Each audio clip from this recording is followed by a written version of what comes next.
तुम्ही जर एखाद्या मराठी चित्रपट निर्मात्याला टार्गेट करण्याचा प्रयत्न केला तर आम्ही निश्चितपणे ते खपवून घेणार की त्यांनी योग्य वेळी टाळ्यावर यावं, नाहीतर त्यांना टाळ्यावर कसं आणायचं ते आम्हाला व्यवस्थित नाही. अमय खोपकर आमचे जे पदाधिकारी आहेत त्यांचा चित्रपट नुकताच प्रदर्शित झाला ये रे ये रे पैसा. जाणीवपूर्वक त्यांच्यावर सूड उगवण्यासाठी काही मल्टिप्लेक्सेस असतील, काही असतील थिएटर्स, आणि जाणीवपूर्वक तो मराठी चित्रपट काढून त्या जागी हिंदी चित्रपट लावण्याचा घोळ घातलेला आहे.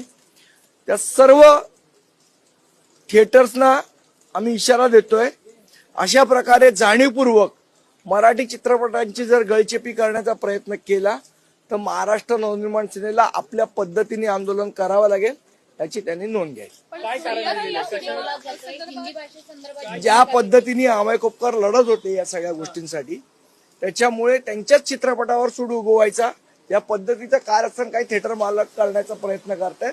आमचा त्यांना इशारा आहे की त्यांनी योग्य वेळी टाळ्यावर यावं, नाहीतर त्यांना टाळ्यावर कसं आणायचं ते आम्हाला व्यवस्थित माहिती. जाणीवपूर्वक कुठला जो सय्यारा बियारा कुठला काय मला माहित नाही कुठला चित्रपट आलाय, पण याच्यासाठी जर तुम्ही मराठी चित्रपट हिंदी चित्रपटासाठी उतरवणार असाल तर मग महाराष्ट्र नवनिर्माण सेनेच्या रोषाला बळी पडावं लागेल, हे त्यांनी लक्षात ठेवा. निश्चितपणे मला माहित नाही त्यांच्या पाठी त्यांची काय मंशा आहे ती, पण ज्या पद्धतीने तुम्ही जर एखाद्या मराठी चित्रपट निर्मात्याला टार्गेट करण्याचा प्रयत्न केला आम्ही निश्चितपणे ते खपवून घेणार.